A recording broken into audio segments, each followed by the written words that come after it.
What is up, guys? Welcome back to the channel. This is the Humble Lecter, and today we got a new figure set over here. This is the two-pack here from the Thor versus Marvel's Destroyer, which I'm really excited to check out.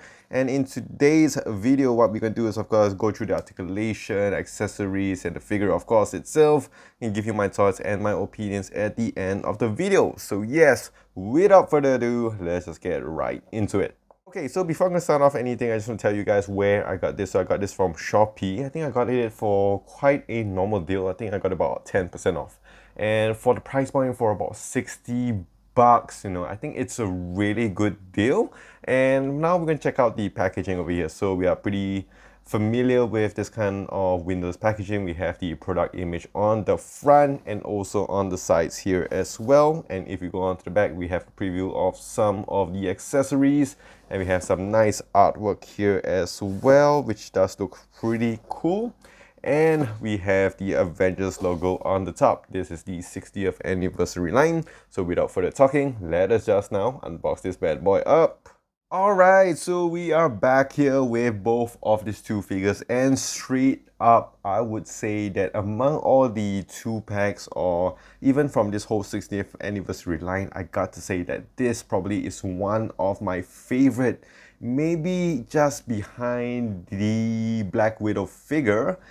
But this is definitely the top two. I think it's either the Black Widow or this, but I gotta say in terms of the two pack, this one here I think is the best one you can get from this whole set, because I think this one here looks really nice, and you are getting really awesome figures here. We got the Destroyer, which looks like a super buff figure, and we also have Thor, which of course we have seen previous Thor figures before. We have the Thor Ragnarok, which I'm going to show you in a bit.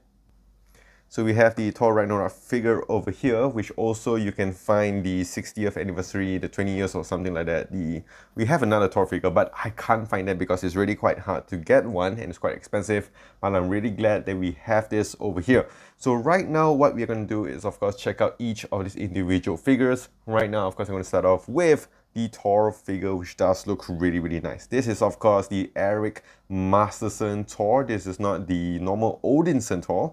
But for the people who are not very familiar with the whole Thor line, like me, for instance, I'm not really a huge fan of them.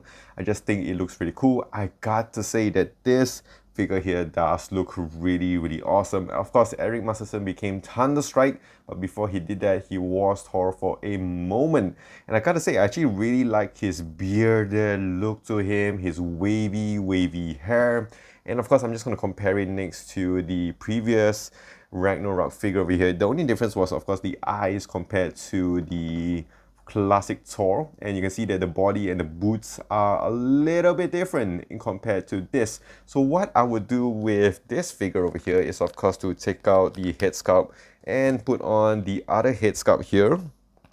And that's the whole reason why I got this, because this was going in for pretty cheap. So imagine this, I got it for about less than 100 ringgit, which is at about the $20 mark. So I managed to get two Thors now, looking really awesome. So we're gonna have a closer look at their face here. One does have the eyepiece, one doesn't have. And I got to say, as we can see from here, it looks really nice. You can see from the wings as well, it's a little bit different. This one does have a little bit more silver shield on him, whereas this one is a little bit cleaner. And it's a bit sad that you can't really rotate the wings on the head over here, which does look really awesome. So the head sculpt is, as you would expect from Hasbro, actually very nice. I'm trying to make him stand on the back here. Okay, so you can see that the head sculpt here looks really nice. You can see amazing amount of details. The face structure looks really awesome. The beard as well looks really awesome indeed. And there's a little bit of some marbling on the helmet, but not too obvious, I would say. And the body, we can see some of the veins coming out from his biceps. His chest here, not too bad. I think I like his suit quite a bit. You do have some skin showing on the sides here, but it's all muscle, so it doesn't really matter. You have the ties here as well, the shorts, and flows through to his boots here. And not sure whether that's any boot swivel. Oh yeah, there is some boot swivel down here, which is really cool. And just overall a great looking figure, although this body has been used quite a few times. And of course, if we look at the color mold over here, it's a little bit different. This one does have the brighter blue compared to the darker blue version of here. The boots, like I mentioned before, they are different.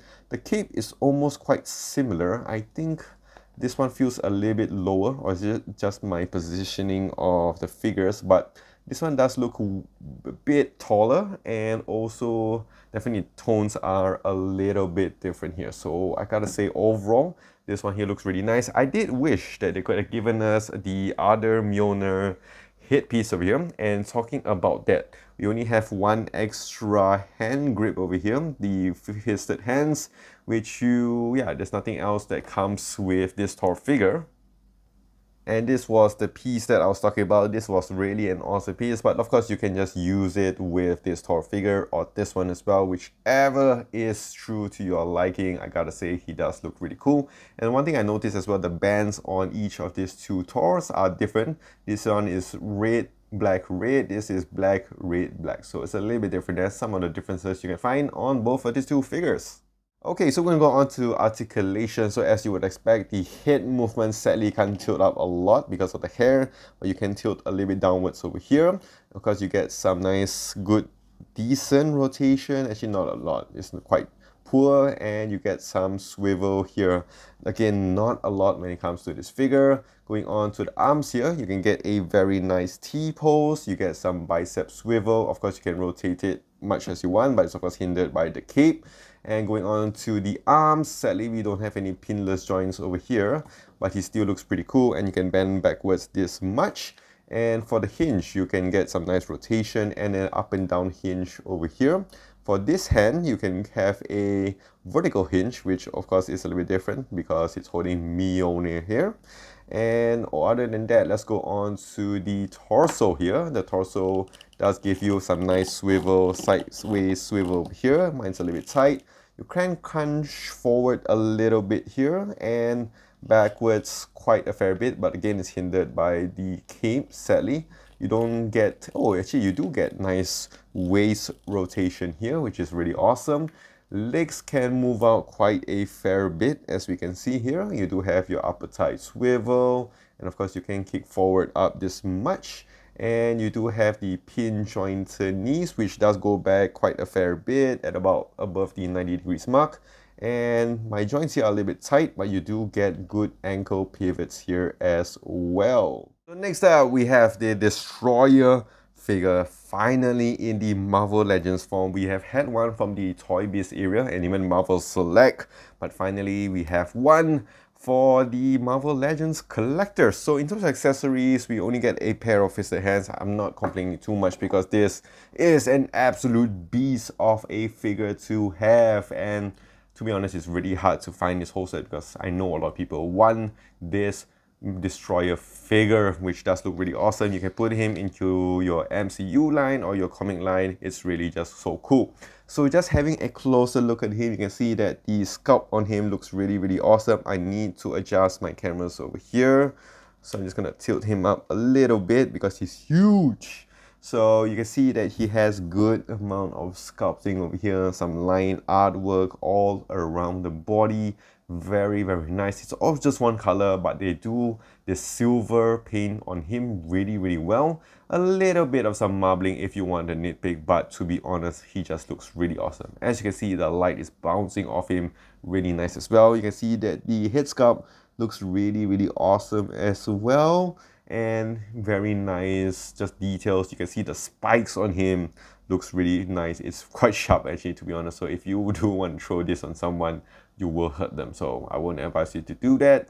And overall, the spikes just follows through to his legs and his arms here, looking really, really awesome. And if you just put him into some nice poses here, mine is a little bit stuck. So I'm just gonna try to use on the other side. So just need to warm up my figures a little bit later. So yeah, you can see that he's going up like that, just looking really awesome. The piece on him here, it's a soft plastic, so it does give you a little bit of some freedom of movement over here. And with that being said, I'm just going to go on to the articulation. So in terms of the head movement, you can rotate as much as you want. Head movement can go up this much only here, and you can tilt down a little bit. And of course, you do get some nice decent swivel over here. He does use a ball joint. And for the arms, you can go up this much, which isn't that fantastic, but to be honest, still very good. A nice Y pose over here. And you can rotate it as much as you want because this piece is connected to the arm. You get some nice bicep swivel. You get this single jointed elbows over here, which just look very, very clean. Of course, wrist rotation here and a hinge up and down sideways like that. And for the torso, you do get some nice torso movement, pretty decent. So you can crunch forward this much. You can crunch backwards a fair bit amount, which is really nice, and you don't get any loss of plastic over here. Some swivel to the sides, not a lot because it's hindered by the spikes on the sides anyway. You don't get any waist rotation. Legs can spread out very, very wide over here, which is amazing. And you do get your upper thigh swivel. You get your pinless jointed knees, which would kick back a fair bit amount here, which is very, very nice. And of course, you get excellent, very good ankle pivots over here as well because the feet are very, very wide, so you can get very good center of gravity with this figure. All right, and of course, measuring out these two figures over here, the Thor Eric Masterson starts standing at about the 7-inch mark, which is really, really awesome. I think almost 7.5. And depending on my angle I'm watching at. And if you go on to the Destroyer, you can see it's at about the 9-inch mark over here. Very large figure over here. This could have easily been a Build-A-Figure for most waves. Alright, and here we have Thanos next to these two amazing figures over here. And as you can see, the Destroyer still stands above this Thanos figure. And here we have him next to the All-Father Bath figure, which is alright, not too bad, I would say. And we also have the MCU Thor, which I think is one of my favorite ones, next to the Thor Ragnarok. I gotta say, I just really like this whole look to this whole set. Okay, and also we have some other figures here from this whole 60th anniversary line. I can't really fit all of them inside here, but these are the ones that I've already reviewed so far on my channel, so you can check them out for individual reviews. And I got to say, I am a fan of this because this set actually looks really, really nice once you get all of them. Okay, so that is it with these whole two figures here, the two back. And for the individual rating, for Thor first, I would give it a solid 7 out of 10. I know it's a remake, it's a repaint, whatever you want to call it, but for people like me who are not really familiar with the whole Thor series, I gotta say this whole bearded look here looks really awesome. When I saw this in the Hasbro Pulse live stream, I was like telling myself I want to get it because he looks really cool with the whole beard. Looks really nice as well. And yeah, there's not a lot of the comic Thor, the original Thor, so I'm really excited to get one here. You get two head sculpts so you can play around with it. But of the main bad boy over here, which is of course the Destroyer, which does look really, really amazing. It's been a while since we got one already in the toy figure line, and I'm glad to finally have one over here. So this one, definitely going to give it a solid 8.5 out of 10. And for this whole set, I would say this is a solid 8 out of 10. Of course, these are just my thoughts and my opinions. Let me know in the comment section down below what you guys think about these two figures and if you guys are planning to get it. If you guys enjoyed this video, do click the like and smash the subscribe button down below for more videos like this in the future. Do also follow me on my socials as well on Twitter, Instagram, Facebook, and I'm just only on Instagram at the Humble Lecter. And I'll see you guys in the next one.